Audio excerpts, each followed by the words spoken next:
Good morning or good evening. It's good to see you all here today.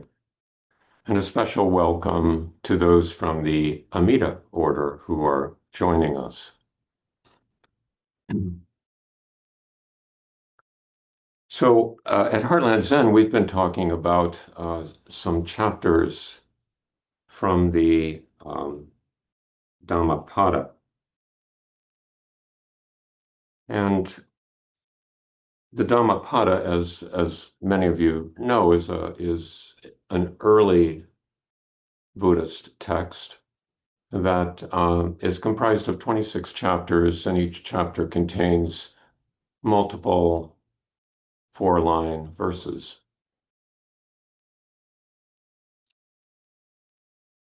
There may be a bell go off in just a minute. That's the mail. Don't worry about it.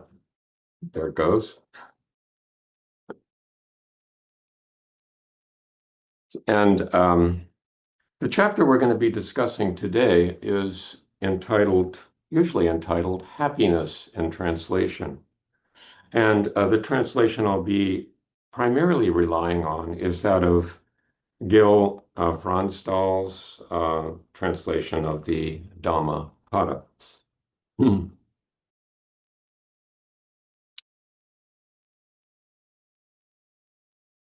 So, happiness, well, the English word happiness seems to comprise quite a few meanings. Um,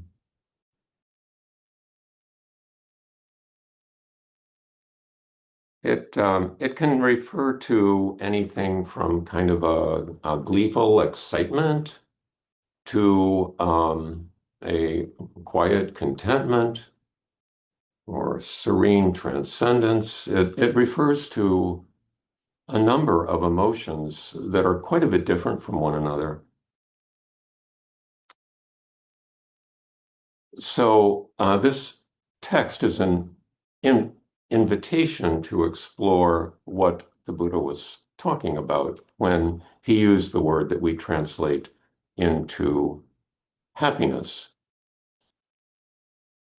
The word translated into happiness is sukkha. So the chapter is called Sukkha Vada, which is verses about happiness. Happiness is sometimes translated as, it's translated into joy sometimes. But those two words are the dominant English translations of sukha. And the chapter is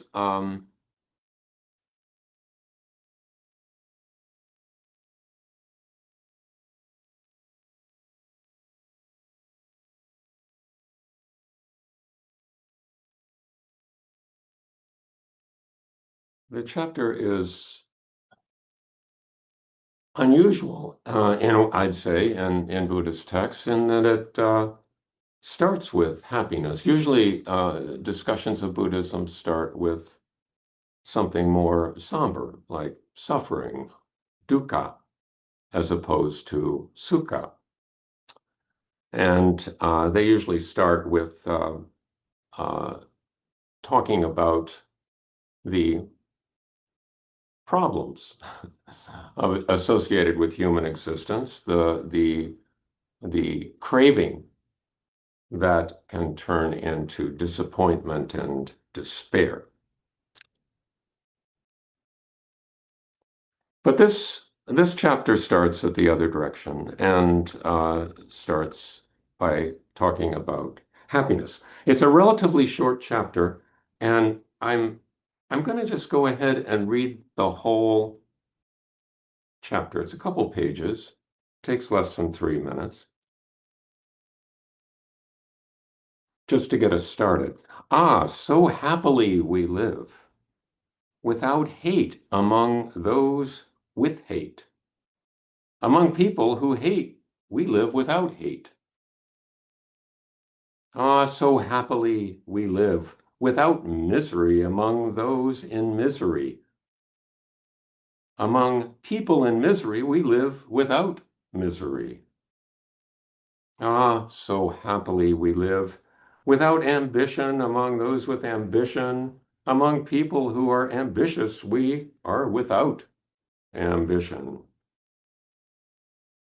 And so happily we live, we who have no attachments, we shall feast on joy as do the radiant gods.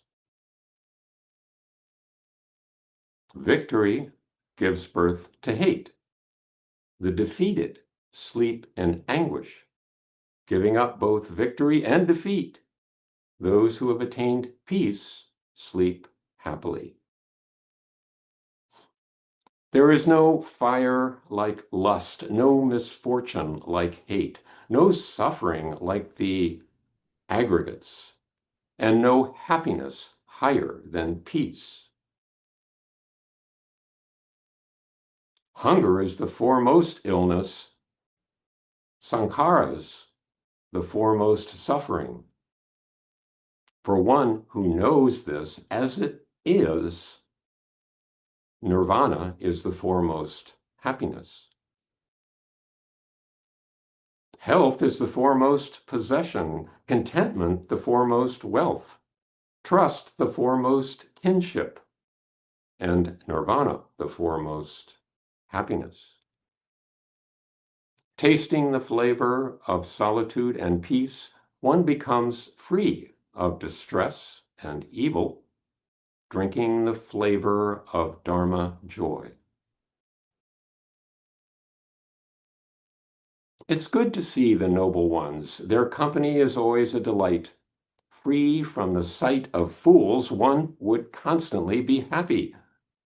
One who keeps company with fools will grieve for a long, long time. Living with fools is painful, as is living with foes. Living with the wise is delightful, like relatives gathered together. Therefore, you should follow a good, intelligent person who is wise, insightful, learned, committed to virtue, dutiful, and noble, as the moon follows the path of the stars. So, um, frankly, I was left with a little confusion um, on first reading of that or rereading it as we've been studying this now. I was left with a little confusion. I mean, are we talking about happiness or kind of an obliviousness? So I did delve into it more with other translations, commentaries, and looking at some of the Pali words and how they're translated to try to understand better the message of this chapter. Um, one thing I found helpful was a commentary, and I'll read you just a portion of it, by Eastwarren, who is he did a translation of the text and also a commentary. He's a Indian scholar,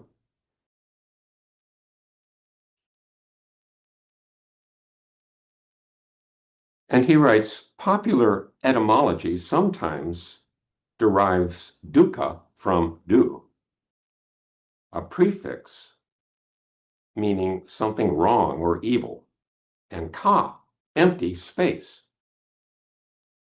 Ordinary experience is that a void cannot be filled by anything. It is nothing but change. Yet, the Buddha, with his characteristic twist, proclaims that real joy can be found within this very stream of change. If one truly understands that life's very nature is change, then the burning desire to wrest permanence from a world of passing sensation begins to die. And as it dies, the mind begins to taste the natural state, which is joy. not a sensation, but a state of consciousness unaffected by pleasure and pain. This is decidedly not a negative realization. Once we know for certain what cannot give joy, we are ready for nirvana, the highest joy. The path to joy lies not in depending on external conditions, but in undoing the conditioning of the pleasure and pain which excites the mind to search for satisfaction in the world outside. When the mind is stilled through meditation, one drinks the joy of Dharma, which lies beyond the scope of anything conditioned.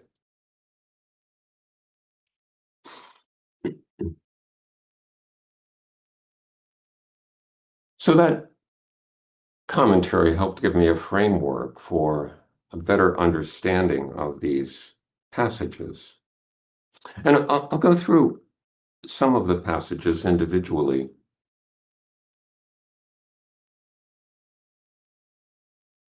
So, how happily we live without hate among those with hate.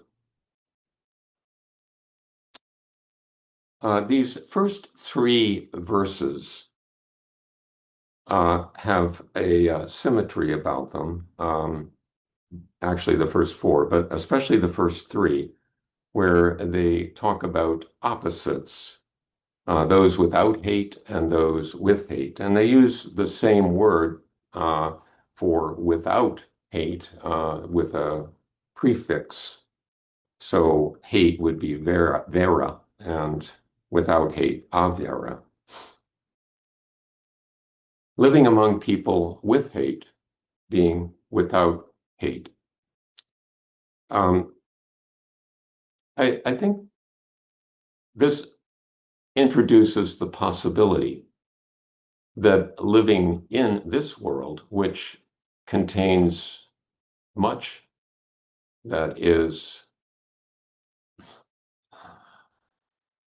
painful, undesirable, unjust, hateful, that contains these things, we can live in that world, immersed in it, and not be infected. We can be inoculated against that. We live so happily without misery among those in misery. And when I first read that, it struck me as kind of cold, like we've got ours, we're good, and so much for you. But the word that is used for misery is atura, which really kind of means troubled and distressed. And in some commentaries, they talk about how this means those who are caught up in worldly passions. We can live among such individuals without also being caught up with these worldly passions.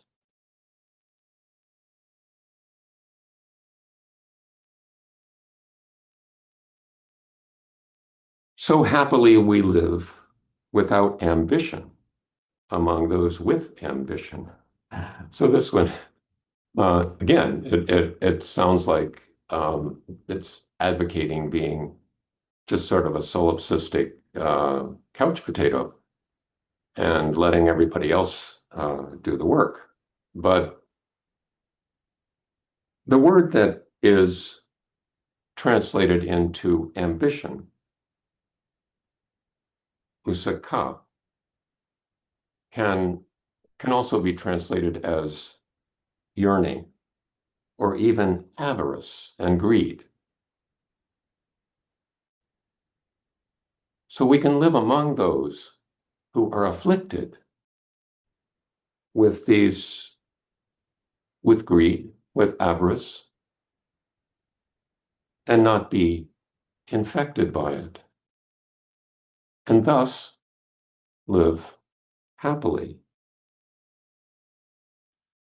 And so we live happily, we who have no attachments. And here we're talking about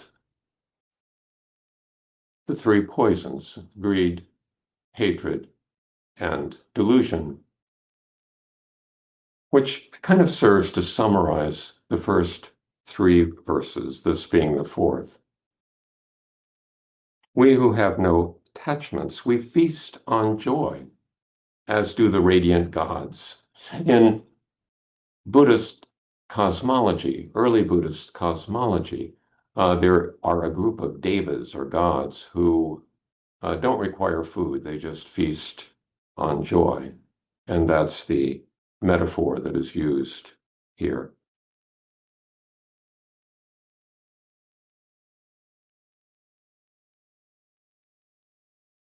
And then the next verse seems to kind of come out of nowhere and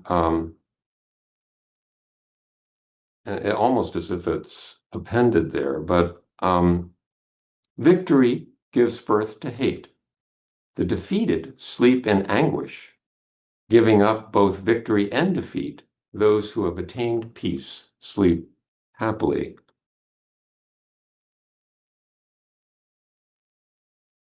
Victory gives birth to hate. The defeated sleep in anguish, giving up both victory and defeat. Those they may attain peace and sleep happily. So this reminded me of so many historical lessons that the species is yet to learn. And the first thing that came to mind was the response after the two major world wars of the 20th century. The response after the First World War was to inflict punishing taxation on the aggressor, in this case, Germany, which led to much distress and misery, and very likely contributed heavily to the Second World War, only 2 decades later. But then, following the Second World War, there was a Marshall Plan in which a number of nations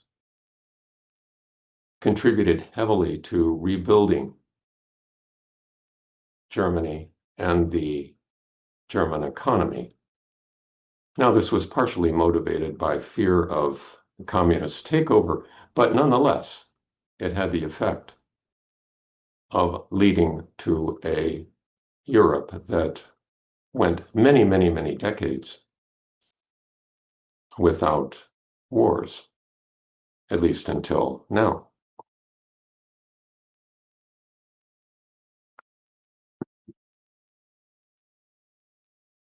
There is no fire like lust, no misfortune like hate, no suffering like the aggregates, the clinging aggregates, the tendency of us to want to hold on to that which is unreliable, impermanent, insubstantial. No suffering like the aggregates, and no happiness higher than peace. Now, the word used for happiness here is sukkha, and the word that is translated into peace is santi, a highly preserved word in Indian culture that is the same as shanti in Sanskrit or Hindi.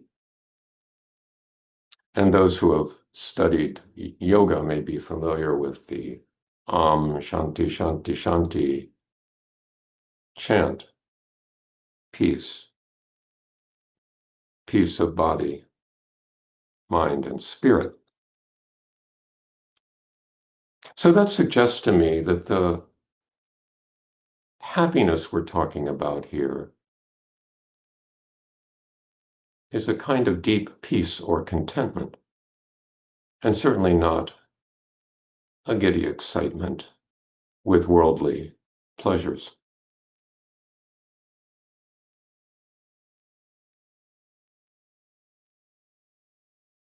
Hunger is the foremost illness, sankharas, the foremost suffering. For one who knows this as it really is, nirvana is the foremost happiness.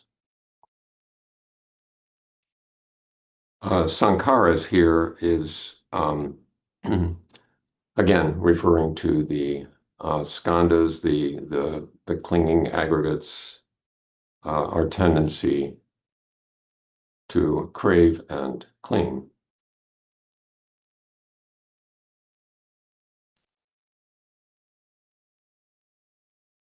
But it's interesting here to me that nirvana is the foremost happiness. Now, the Gil Funstall is using the nirvana or the Sanskrit for nibbana, which is the Pali, same word essentially.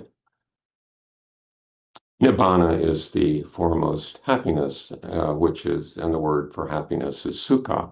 So there's kind of an equation here between what is meant by happiness and nibbana, awakening, enlightenment. In a way, it makes nibbana less mysterious. If sukha is equated with inner peace and nibbana is equated with sukha, then nibbana is essentially inner peace, contentment.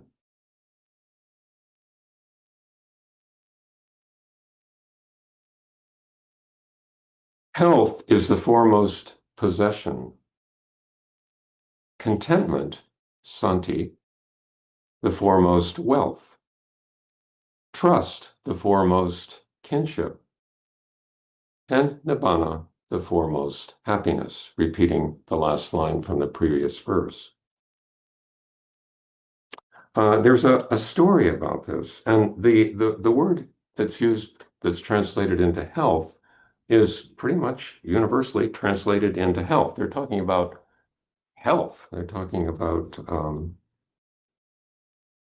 the physicality, and Buddhaghosa's commentary from the ninth century talks about how this verse arose after there was a king who was feeling just unwell, and he was overindulging in food and wine, and the Buddha counseled him to cut back, to be moderate, and he felt better.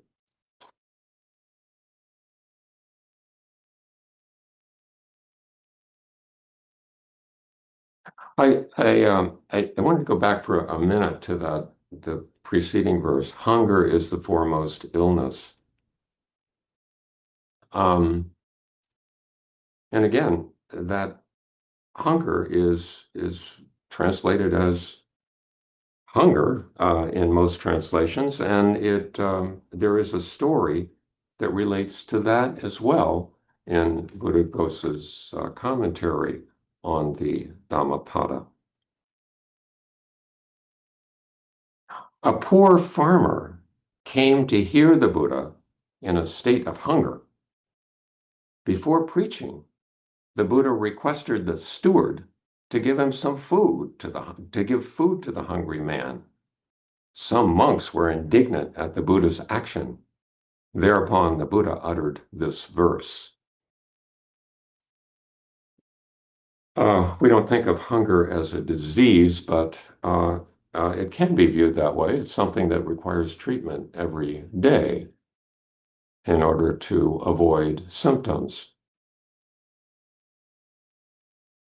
And the story highlights, um, for me, the recognition that taking care of, basic needs is an important part of the Buddha's practice. Perhaps his monks expected the Buddha to say, "Okay, you're feeling hungry, but have you thought about how craving contributes to distress and how you can be free of craving?" But no, the Buddha did not take this path. The Buddha asked one of the monks to give the man some food, and then the man would be receptive to the Buddha's teachings after his hunger was sated.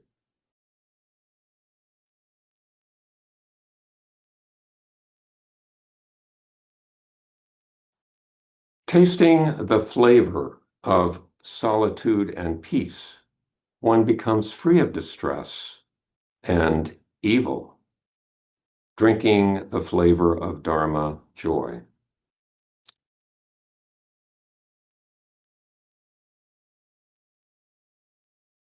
The tasting the flavor of solitude and peace, the word there that's translated into peace is upasama, which is sometimes equated with nibbana and is sometimes translated as tranquility. There's often a praising of the value of solitude, and I think that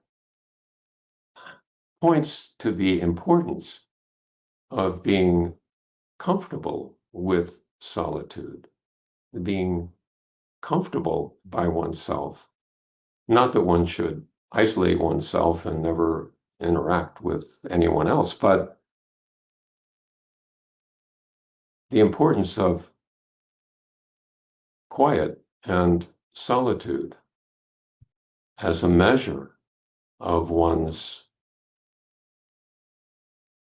level of contentment, level of peace. If one can feel that in solitude, and how solitude and quiet can contribute to the cultivation of peace. One becomes free of distress and evil. The word for evil here, it's a little confusing because you're talking about you're free of evil, like nobody's going to get you, nothing bad's going to happen. Actually, the word that's translated into evil here is papa, which refers to actions that lead to suffering for oneself or others. So you might say unskillful actions or um, um, not right speech, not right action, not right livelihood. Papa, one becomes free of distress and evil, drinking the flavor of Dharma joy. And the last three verses, I won't go through one at a time. They give essentially praise the value of being around people that um, are virtuous and counsels against the company of fools. Fools in this case being those who are ignorant of the downside of greed, hatred, and delusion, and are unfamiliar with uh, the meaning of the Four Noble Truths, even if they word it differently or think of it in different terms. So, um,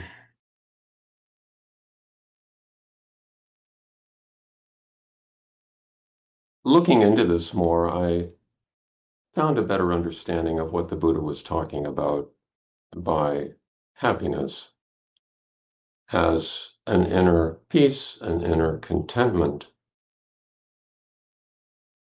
and certainly not the sort of the advertiser version of happiness that we see all the time. We're more closely aligned with excitement.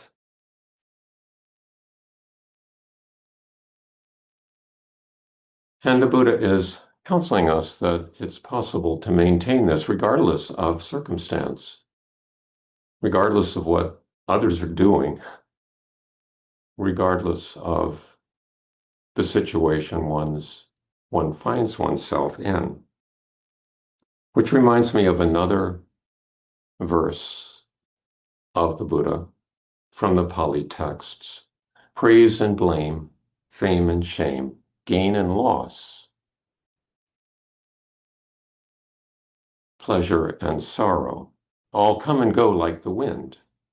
To be at peace, stand like a great tree amidst them all. So I guess I'll stop there with a couple questions. One is whether this happiness that the Buddha is talking about in this chapter sounds to you like sort of a distant beacon, or does it sound like something that you sort of an everyday experience, something you're familiar with? And also, is it something that is the fruit of much cultivation, or is it a blessing to be received, or is it some of both? So I'll stop there and we'll go into discussion. Let's take just 1 minute of sitting still in silence before we do that.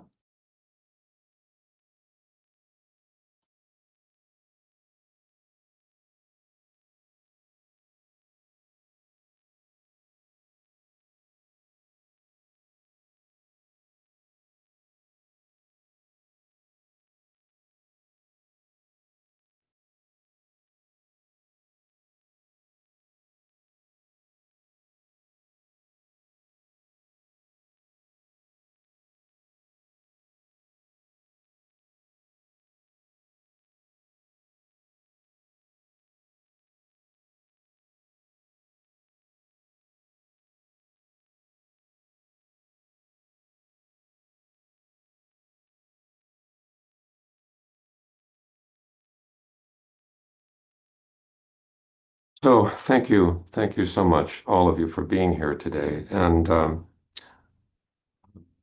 see, we turn to a couple things.